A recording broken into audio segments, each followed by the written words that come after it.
우리 옆에 분 우리 인사 한번 합시다. 참 잘 오셨습니다.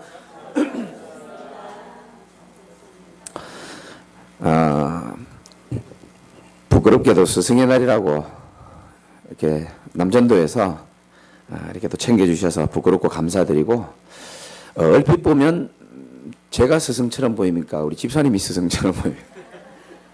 집사님이 더 스승처럼 보이고, 주변에 식당 사장님이 담임 목사님이 우리 집사님인 줄 알았다고 그렇게 말씀하시더라고요.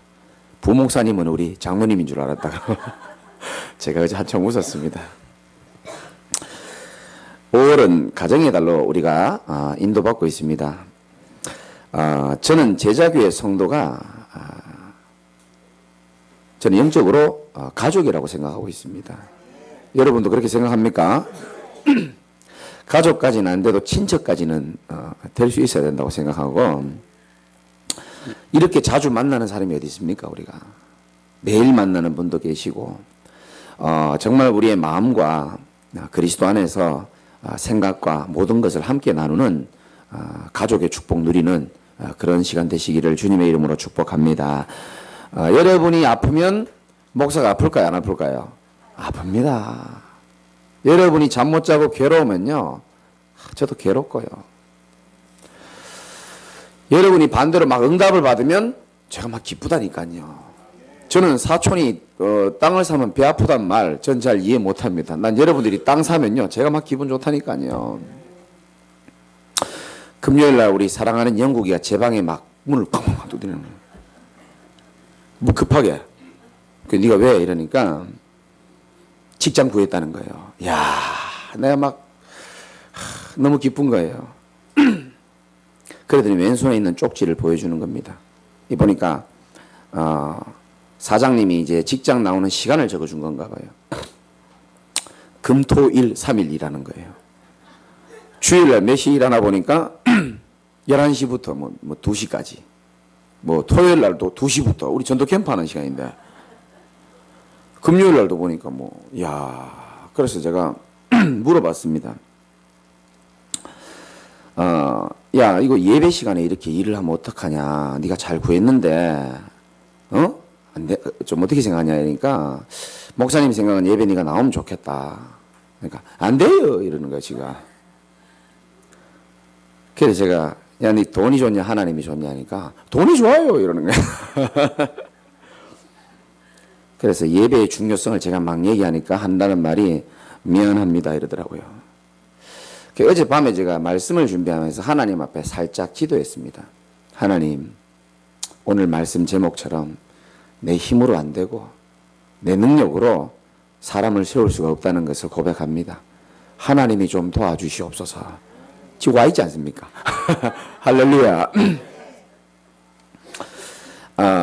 여러분들이요, 이 말씀이 그냥 우연이라고 생각하지 마시고, 저는 말씀을 새벽에 준비하면서 이 말씀을 우리 성도들이 믿음으로 나의 것으로 받아들이기만 한다면 여러분 인생에 진짜 삶이 더욱더 자유로워지고 하나님의 은혜를 누릴 수 있겠구나라는 것을 저는 생각하면서 잠자리 들었거든요. 여러분도 말씀을 오늘도 믿음으로 붙잡으시기를 주님의 이름으로 축원합니다. 인생의 방황의 끝은 하나님을 만나는 것입니다. 맞습니까? 신앙생활의 방황의 끝은 복음 가진 교회와 전도자를 만나는 것입니다.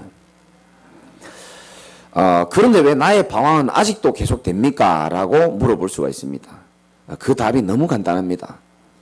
여러분들이 꼭 마음에 새기시기 바랍니다. 예수 그리스도가 지난주에도 말씀드렸듯이 예수 그리스도를 영접한 자에게 성령이 우리 안에 영원히 거주하고 계시거든요. 영원히 거주합니다. 그 말은 나는 망할 수 없는 신분이라는 겁니다. 절대로 망할 수 없는 신분입니다. 중요한 것은 그런데 내가 왜 방황하냐는 거죠. 예수 그리스도가 저와 여러분의 삶의 주인이 되는 그날 하나님은 역사하시는 줄 믿으시기 바랍니다. 주님이 주인이 되는 날 역사하시게 되어 있습니다. 우리는요, 어떤 실수를 많이 하냐면 주님을 마음으로 영접했는데도 불구하고 내 인생의 중요한 부분은 내가 알아서 하겠다는 겁니다. 제가 그랬거든요. 주님, 내가 성가대도 하고 예배는 드리되 가장 중요한 거는 내가 하겠다는 겁니다. 뒤로 좀 빠져 계시라는 거예요. 그래서 제가 한번 나중에 이제 좀 여유가 되면 좀 책도 좀 써보려고 그러는데요. 여러분들 좀 다 사보실 거라고 믿고 내가 한번 써보려고 생각하는데, 그 제목을 이렇게 생각해 봤어요. 예수 그리스도는 내 인생의 세입자. 그렇게 한번 적어보려고 그랬어요. 예수 그리스도가 내 인생의 주인이 돼야 되는데 세입자예요. 그냥 눈치 보고 새들어 사는 주님. 그냥 그런 느낌이었습니다. 무슨 말인지 알겠습니까? 아니, 주님, 내 인생의 중요한 부분은 내가 할 테니까 뒤로 좀 빠져 있으라는 거야. 주님, 내 가정의 문제, 경제의 문제, 남편의 문제, 내 자녀의 문제는 내가 하겠다는 겁니다. 뒤로 빠져 계시라는 거죠. 말은 안 하지만 제가 그렇게 살았거든요. 요한복음 2장에도 나옵니다. 예수님이 우리 인생의 주인이 되는 날, 예수 그리스도의 역사는 시작되는 줄 믿으시기 바랍니다. 주인 된다는 말이 뭔지 몰라요, 우리가. 주인을 바꾼다는 말은 내 모든 생각, 내 모든 염려 하나님께 맡긴다는 것하고 똑같습니다. 하나님께 모든 걸 맡긴다는 것은 내가 하나님을 실제로 믿고 있다는 것과 똑같습니다. 여러분의 삶에 갈라디아서 2장 20절 말씀 보면 이런 말씀이 있습니다. 내가 그리스도와 함께 십자가에 못 박혀 죽었나니. 우리는 십자가에 못 박혀 이미 죽고 더 이상 우리가 사는 것이 아니고 예수 그리스도가 내 안에서 이제 대신 살아주는 게 바로 저와 여러분 인생입니다. 우리는 십자가에 못 박혀서 이미 어떻게 됐다고요? 죽어요. 죽지 않고 매달려 살아있으니까 얼마나 이게 아프고 힘들고 고통스럽습니까? 죽으시기 바랍니다. 하나님을 믿는 장로님, 권사님, 집사님, 우리 청년들 되시기 바라고, 우리의 모든 염려, 모든 미래, 나를 나보다 더 사랑하시는 주님 앞에 모든 것 맡기시기 바라고, 오늘 말씀에 나오잖아요. 4장 6절. 여러분이 이거는 마음속에 외우셔도 괜찮습니다. 한번 읽어봅시다. 시작. 그가 내게 대답하여 이르되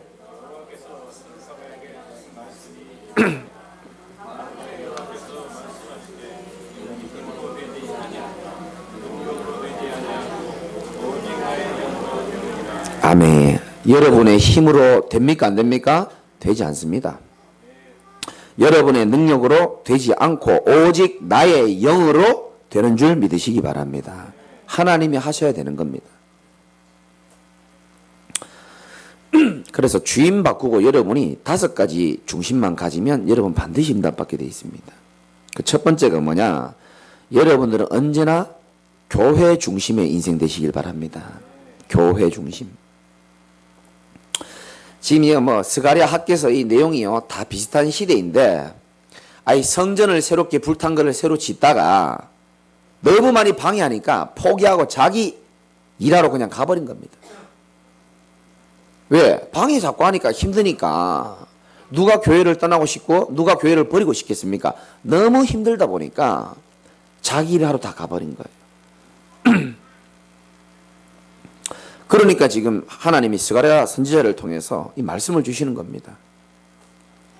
성전 회복하고 정말 중요한 교회 회복하고, 여러분이 진짜 응답 받으려면요 교회 중심으로 여러분 인생을 설계하시기 바랍니다. 하나님의 축복 방법입니다. 다음 주일날은 우리 교회에서 밥을 주지 않습니다. 밖에 나가서 여러분들 식사하거든요. 전교인 야유회 한다 그러면 그냥 별 계산하지 마시고 오셔서 밥 잡사 주시기만 하면 되는 겁니다. 제 방에 보니까 저 선물 가득 있던데 아마 다음 주에 주실 걸로 아마 제가 생각하는데, 그냥 나가셔서 식사해 주시고 선물 받아 주시면 되는 겁니다. 교회 중심, 교회 광고나 말씀이 내 삶의 중심이 되면 되는 겁니다. 내가 창조주도 아닌데 내 알아서 인생을 창조해 나가려고 하니까 얼마나 피곤한지 몰라요. 근데 하나님이 교회를 통해서 축복을 주시려고 하고 있는데 그 큰 물 흐름에 여러분이 거기에 작은 배를 하나 띄우시면 됩니다. 동동동 떠가게 되어 있습니다. 두 번째는 예배 중심입니다. 예배 중심으로 여러분 삶의 우선순위를 꼭 잡으시기 바랍니다. 하나님은 여러분 인생의 축복을 예배를 통해서 주시게 되어 있습니다. 제 인생을 바꿀 수 있는 사람 시스템이 없었습니다. 병원에서도 저를 못 바꿨어요. 그런데 제가 아무리 돌아봐도 하나님 은혜인데 제가 예배 가운데 있었다는 것이 하나님이 저를 바꾼 결정적인 계기라고 저는 믿거든요. 자주 말씀드리지만 하나님이 살아계시지 않는다면 여러분들이 이 시간에 이리 와올 필요도 없는 겁니다. 내가 무슨 스승입니까 내가. 아무 의미 없고요. 하나님이 살아계시지 않으면 교회 예배 드리는 만큼 무능한 짓이 없습니다. 그래서 고린도전서 1장 18절에 그런 말씀이 나오는 거예요. 십자가의 도가 멸망하는 자들이 볼 때는 굉장히 미련해 보일 수밖에 없지만은 구원을 얻는 우리에게 믿음 가진 자에게는 최고의 하나님의 능력이 됨이라 그랬거든요. 만약 하나님이 진짜 살아계시다면은 하나님은 예배드리는 여러분들을 가장 소중하게 보실 것이고 예배를 통해서 불신자가 이해할 수 없는 영적 치유의 축복을 허락하실 뿐만 아니라 하나님의 사랑의 메시지가 예배 가운데 다 나오게 돼 있다니까요. 세 번째는 말씀 중심입니다. 어떤 이 자리에 앉아 계시는 분이 저한테 그런 고백을 했어요. 목사님, 이제부터는 내가 내 생각대로 더 이상 살지 않겠습니다. 내가 잘했다 그랬습니다. 목사님이 시키는 대로만 살아라 그랬습니다. 나는 그 인생 하나님이 그렇게 산다면 축복하실 줄 믿거든요. 하나님의 자녀는 말씀에 인도받는 자가 하나님의 자녀입니다. 말씀에 인도받는 겁니다. 때로는 말씀이 나오고 거리가 멀게 느껴질 수도 있습니다. 그렇죠, 그죠? 그러면 내가 잘못된 겁니까? 말씀이 잘못된 겁니까? 하나님의 말씀을 여러분들이 진짜 믿음으로 붙잡고요. 조금만 한번 기도해 보시기 바랍니다. 그래서 네 번째가 기도 중심입니다. 여러분 자신을 한번 가만히 한번 돌아보시기 바랍니다. 여러분 일주일 동안 얼마나 바쁘고 힘듭니까? 그러다 보니까 기도할 수 있는 시간이 거의 없을 때가 많아요. 저도 돌아보면 기도하는 시간이 많이 없더라고요. 그래서 저는 새벽 기도가 참 복이다 싶어요. 너무 생각도 맑아지고 새벽에요 하나님이요 영을 가장 맑게 해줍니다. 여러분 실수로 한번 나와보시라니까요. 기도해 보면요 여러분 생각하면 막 마음도 뜨거워지고 새벽에 말씀을 제가 다 받아요. 여러분이 바쁘고 힘들고 하는 가운데요 제가 많은 기도를 요구하는 것이 아닙니다. 말씀을 붙잡고 1분만 한 주간 한번 기도해 보시기 바랍니다. 제가 어젯밤에도 잠시 기도하는데 제 마음에 성령이 충만함이 일어나더라고요. 마지막으로는 전도 중심입니다. 아이 목사님 내가 바빠 죽겠고 힘들어 죽겠는데 나 하나 살기도 힘들어 죽겠는데 뭔 전도입니까? 그렇게 생각할 수 있습니다만은 나를 만나고 내가 알고 있는 모든 사람 하나님의 구원을 받을 계획이 숨어 있다는 사실을 여러분이 아셔야 되고요. 그분들이 기다리고 있을지도 모릅니다. 여러분 속에 있는 예수 그리스도의 복음을. 어제도 우리 전도 캠프를 했는데 제가 어떤 애완견을 데리고 나온 어떤 여자분에게 복음을 전파했습니다. 제가 이렇게 물어봤습니다. 강아지도 개도 주인의 사랑을 먹고 살죠? 물어보니까 그렇다는 거예요. 우리 개가 너무 똑똑하다는 거예요. 사랑을 먹고 산대요. 아주 사랑스러운 얼굴로 이렇게 안고 있더라고요. 그런데 이 개도 주인을 잃어버리는 순간부터 어떻게 됩니까? 그럼 불행해지죠 그러더라고요. 잘 아시네요. 그러니까. 당연한 걸 뭐 질문하냐는 거예요. 개도 주인을 잃어버리면 불행해지고 불안해지고 공허해지고 방황하게 돼 있지 않습니까? 그러니까 그렇다는 거예요. 인간이 왜 불행한지 아십니까? 인간의 주인을 잃어버려서 늘 불안하고 늘 외롭고 늘 공허하고 늘 답답하고 그런 삶을 살아가는 겁니다. 그러니까 그분이요 말씀을 잘 듣더라고요. 이 속에서 불안하고 공허하고 답답하게 살아가다가 이 불안함과 공허함과 외로움이 하나님을 떠나서 왔다는 사실을 알지를 못하니까 눈에 보이는 것으로 그 외로움을 채워나가는 게 우리 인생이다 그랬습니다. 어떤 사람은 사람으로 채워야 되는 겁니다.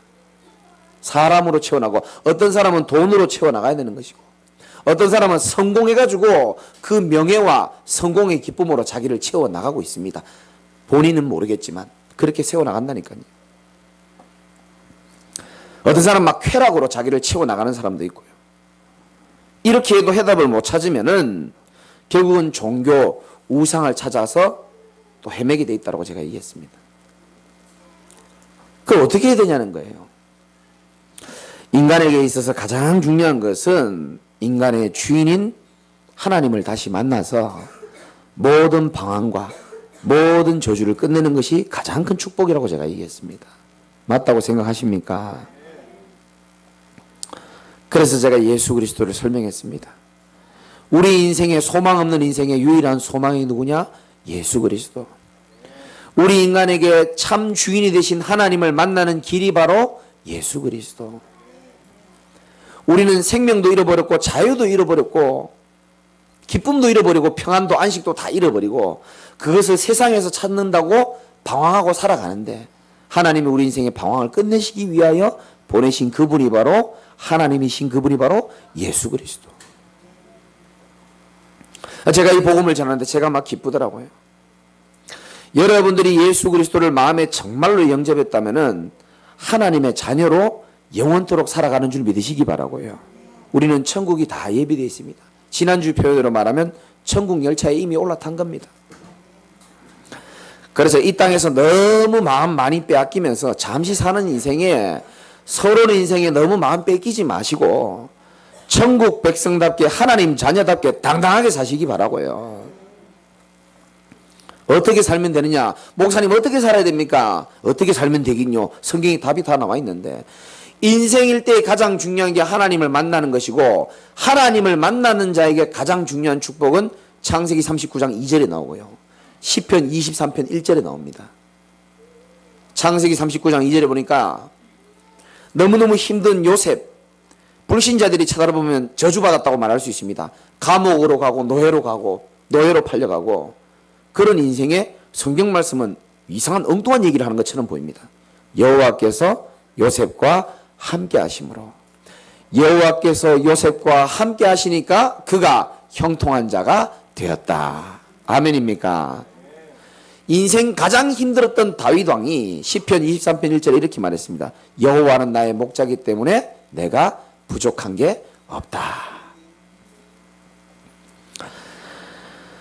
하나님의 자녀의 가장 중요한 것은 뭐냐? 하나님이 나와 함께 하시는 축복을 누리며 사는 겁니다.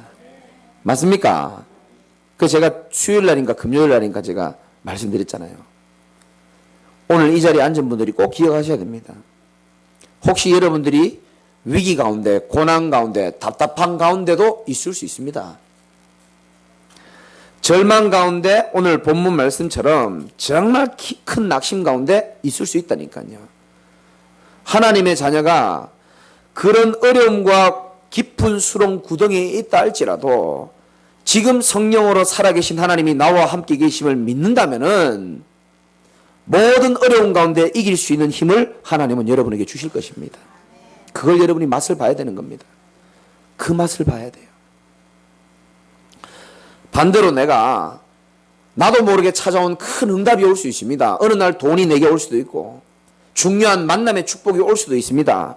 큰 기쁨이 내게 올 수 있습니다만은 그러한 모든 것들이 내게 왔지만은 그것이 하나님이 나와 함께 계심을 놓쳐버리게 만든다면은 우리는 하나님 앞에 정말 서서 옷을 찢고 하나님이 나와 함께 계심이 더 소중한 줄 알고 하나님 앞에 서야 될 줄 믿으시기 바랍니다. 이게 굉장히 중요한 겁니다. 성경의 구약에 그런 내용이 굉장히 많이 나와요. 모든 것을 내가 얻어도 하나님이 나와 함께 계심을 잃어버린다면 저는 모든 것을 잃었다고 생각합니다. 그러나 모든 것이 지금 내가 어려운 상황이지만 말씀을 통해서 하나님이 나와 함께 계심을 누린다면 그것은 모든 것을 얻은 것과 똑같다고 저는 생각합니다. 그래서 하나님의 자녀는 임마누엘로 사는 겁니다. 어떤 중년의 남자분이 부인이랑 헤어졌어요. 그래서 고통 가운데 살아가다가 새로운 여자를 한 번 소개를 받은 겁니다. 이 중년 남자분이 돈이 좀 있는가 봐요. 그래서 이제 이 여자분이랑 같이 행복하게 사는데 이 여자분이 기가 막힌 분이 들어온 거예요. 육신적으로 말하면. 남편이 일하고 탁 돌아오면 매일 저녁요. 여러분 뭐 상상할 수 없는 일이죠. 이 세숫다에 물을 따뜻하게 받아가지고 피로 풀리는 거 다 그 뭡니까 그거 뭐 있잖아요. 그거 있잖아요. 색깔 들어가지고 이렇게 뭐라 그럽니까? 아로마라 그럽니까? 뭐 그런 거 있다 치고 그래 다 발의 피로 다 풀어주면서 날마다 발 주물러주면서 다 발을 씻어주는 겁니다. 따뜻한 물에. 참 여러분들 같으면 상상할 수 없는 일이죠. 사실은. 우리는 발 안 씻으면 막 뭐라 하잖아요. 근데 이분은 말 한마디 안 하고 발을 매일 씻어주고 어깨에 주물러주고 날마다 사랑한다고 얘기해주고 이 남편이요. 세상을 다 얻은 것 같은 거예요. 그래서 교회 다니다가 교회도 잘 안 다니고 이 부인이 너무 좋으니까 맨날 놀러 다니고 돈은 있으니까 실제 있었던 일입니다. 너무 행복해가지고 자기 마누라 늘 자랑하러 다니고요. 뭐 어디 뭐 동호회 모임이 나가면 자기 부인 두 손 꼭 잡고 가고 이 부인은 말 한마디도 없이 늘 남편에게 천사처럼 대하고요. 그런데 어느 날 문제가 생긴 거죠. 어느 날 남편이 집에 와보니까 따뜻한 물을 받아 놓아야 될 부인이요 없어진 겁니다. 없어요. 세숫대야는 뒤집어져 있고 중요한 그 서랍에 있는 통장, 도장, 돈 싹 다 모아가지고요. 할렐루야. 다 가지고 그냥 튀어버린 겁니다. 여자가.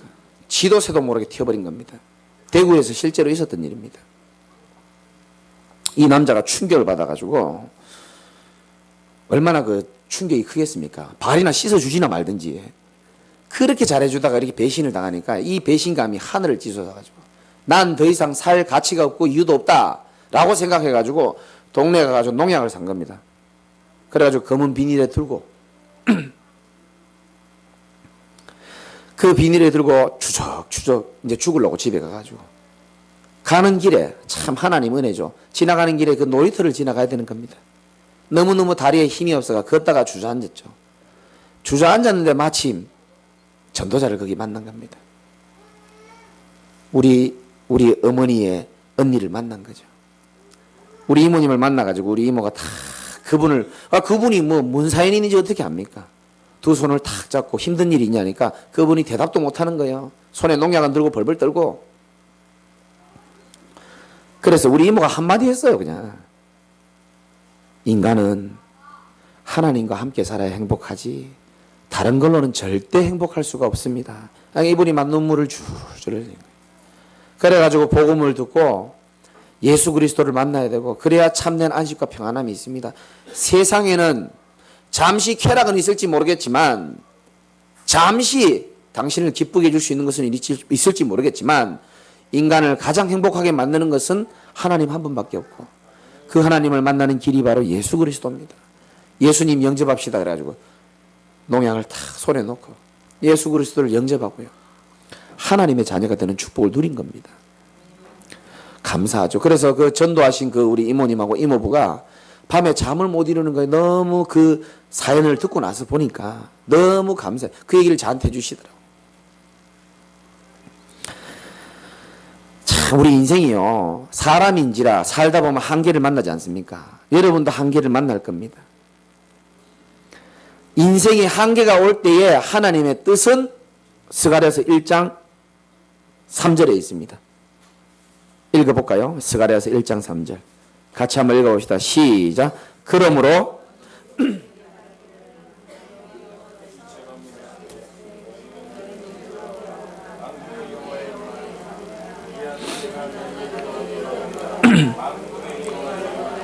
아멘. 한계의 뜻은 뭐냐면 하나님과 거리가 멀어졌을 때 나타나는 증상입니다. 그럼 잘 들으세요. 하나님 자녀가 염려하고 근심하는 것은 하나님 자녀가 완벽하신 하나님의 계획에 끼어들 때 나타나는 현상이고요. 하나님의 자녀가 한계가 왔다는 것은 하나님과 거리가 너무 멀어졌을 때에 나타나는 그러한 현상이거든요. 그럼 어떻게 하면 되느냐? 우리 인간에게 한계가 왔을 때는 여호와께로 돌아오라는 하나님의 사인입니다. 저도 제 힘대로 제 뜻대로 제 마음대로 인생 살았거든요. 그러니까 뭐 좀 되는 것 같더라고요. 돈도 모이고요. 저도 한때 돈 좀 있었습니다. 지금은 다 쓰고 없는데 뭐 기대하지 마시고요. 돈도 있었다니까요. 집에 들어오는 월급 집사람 다 주고도 난 돈이 남아 돌았어요. 그거 다 얘기하면 여러분 시험 들어서 얘기 못하겠고, 어찌됐든요, 내 나름대로, 내 마음대로, 내 힘대로, 내 뜻대로요, 악착같이 살았다니까요. 그러니까 뭐 되는 것처럼 보이더라고요. 그런데 어느 날 제게요, 내가 나를 이길 수 없을 만큼 누구도 나를 야, 진짜 한계 오니까요, 아무도 나를 도와줄 수가 없더라고요. 보니까 그 한계를 만났는데, 어디 갔노? 저 뒤에 계신 여자분은 내가 그 한계 만난 걸 몰라요. 말할 수가 있어야지. 왜? 사건이 한두 개여야지. 한 사건이 터지니까 이 사건을 메꾸려고, 얘기를 좀 해야 되나 말아야 되나. 또 막 이상한 짓 해야 되지. 또 이 사건을 또 마무리해야 되니까 또 세 가지 사건이 터지지. 막 한 번에 네 사건이 터져가지고. 집에 계시고 주무시는 저분은 아무것도 모르고 세상이 어떻게 돌아가는지. 나는 내 인생이 완전 한계를 다 만나가지고. 내용을 다 얘기할 수는 없고요. 어느 날, 그날이 아마 주일 새벽이었던 걸로 기억합니다.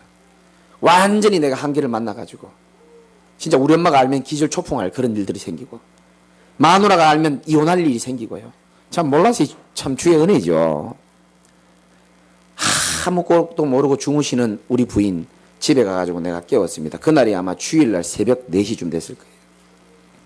내용은 다음에 수련할 때 한번 얘기하고요.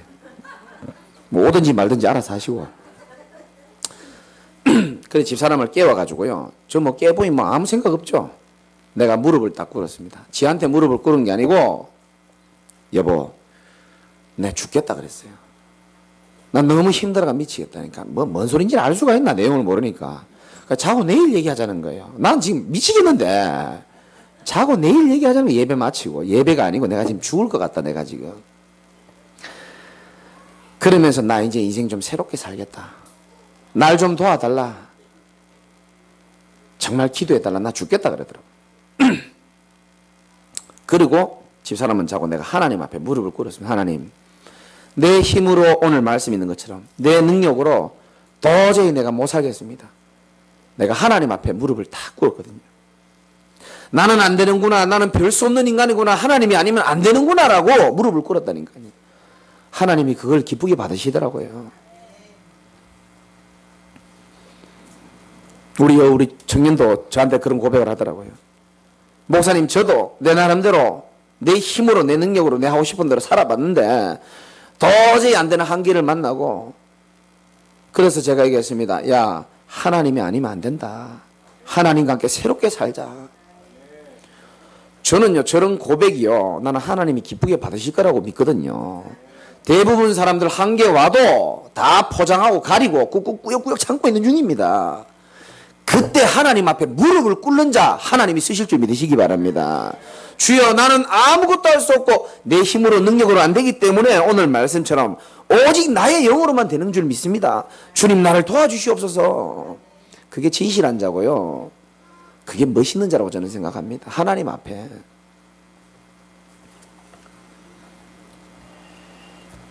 그 제가 나중에 깨달아진 게요, 아, 세상은 내 힘으로 사는 게 아니구나라는 걸 제가 깨달았어요.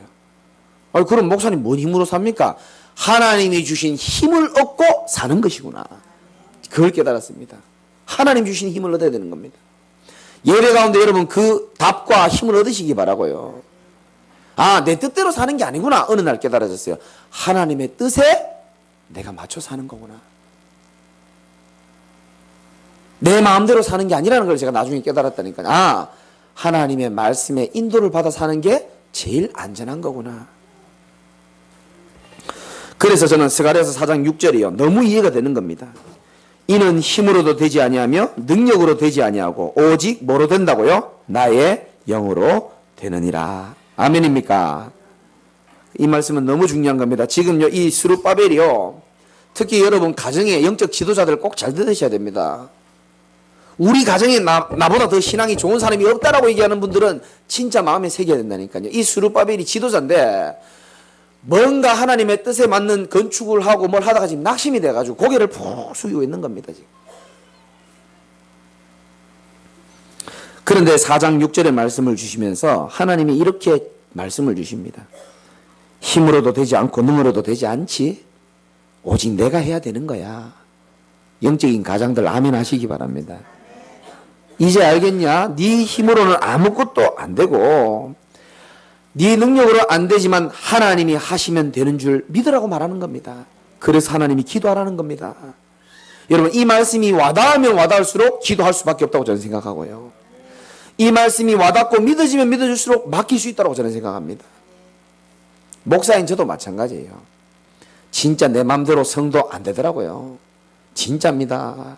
참 하고 싶은 말이 많은데 하나님이 자꾸 참으라고 말씀해 주셔서 목회도 목사 마음대로 안 됩니다. 난 내 마음대로 솔직히 좀 될 줄 알았거든요. 내가 웃기지, 내가 친절하지, 내가 잘하잖아요. 왜 아멘 안 합니까? 뭘 그리 섭섭하게 했습니까 내가? 얘기 좀 해봅시다.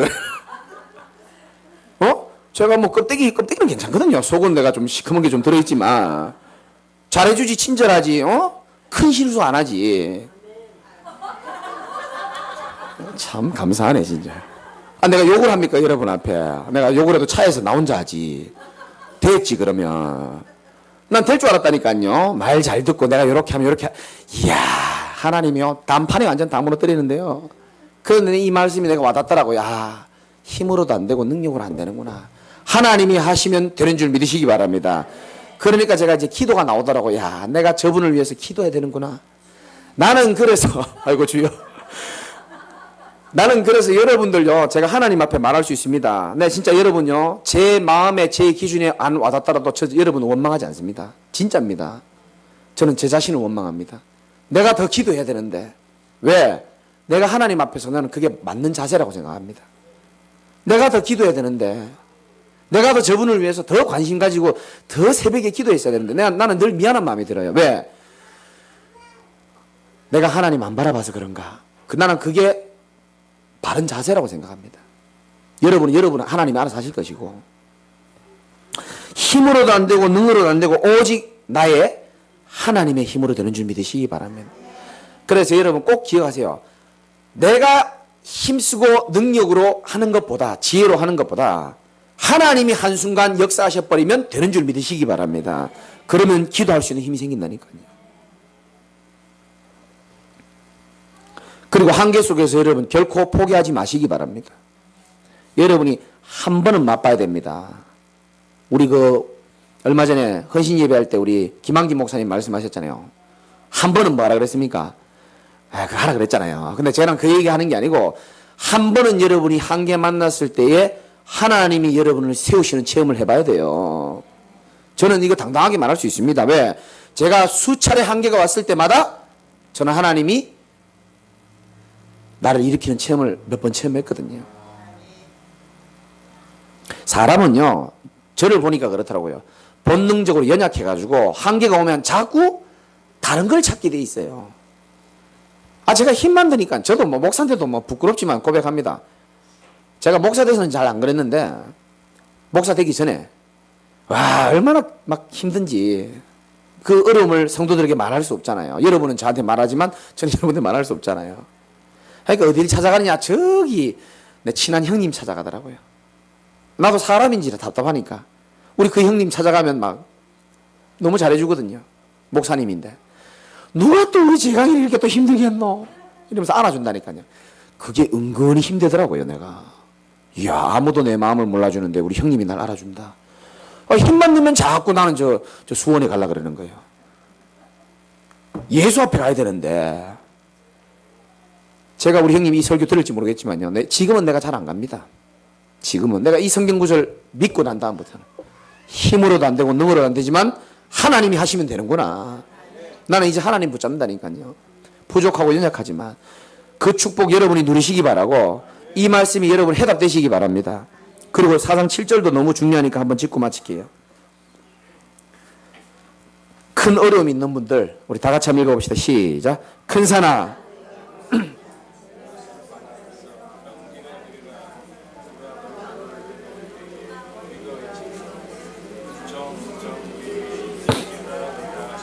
아멘. 큰 산아 네가 무엇이냐. 이 큰 산은 진짜 산을 말하는 게 아니고 여러분들이 하나님 앞에 서려고 하는데 아무에게도 말할 수 없이 나를 큰 방해꾼으로 자리 잡고 있는 장애물들이 있습니다. 그게 사람일 수도 있고 사건일 수도 있고 나의 영적인 문제일 수도 있고 남에게 말할 수 없는 뭔가일 수도 있습니다. 그걸 보고 큰 산이라는 겁니다.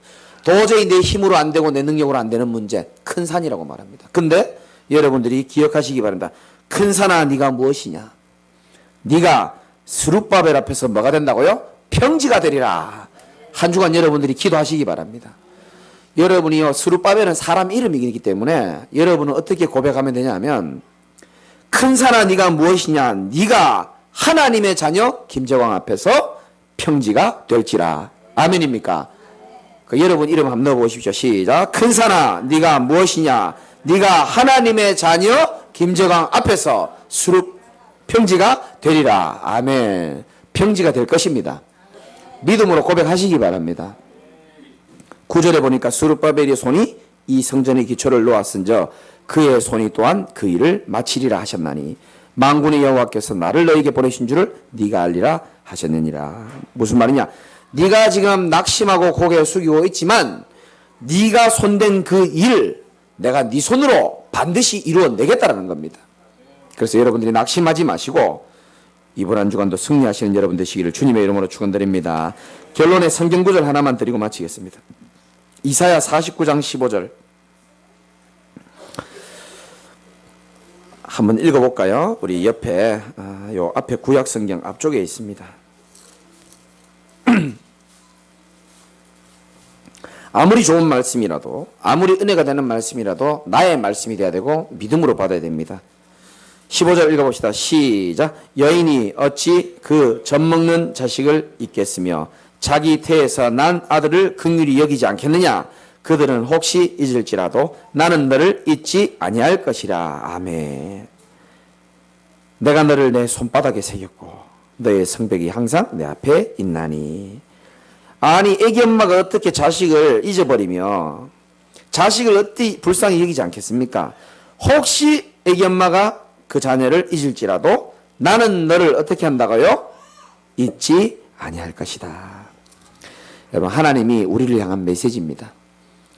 낙심하고 있는 스룹바벨 그리고 낙심하고 있는 저와 여러분에게 주시는 말씀, 나는 너를 잊지 않겠다. 내가 너와 함께 하겠다. 하나님이 우리를 향한 그 큰 사랑을 막을 수 있는 것은 세상에 아무것도 없고요.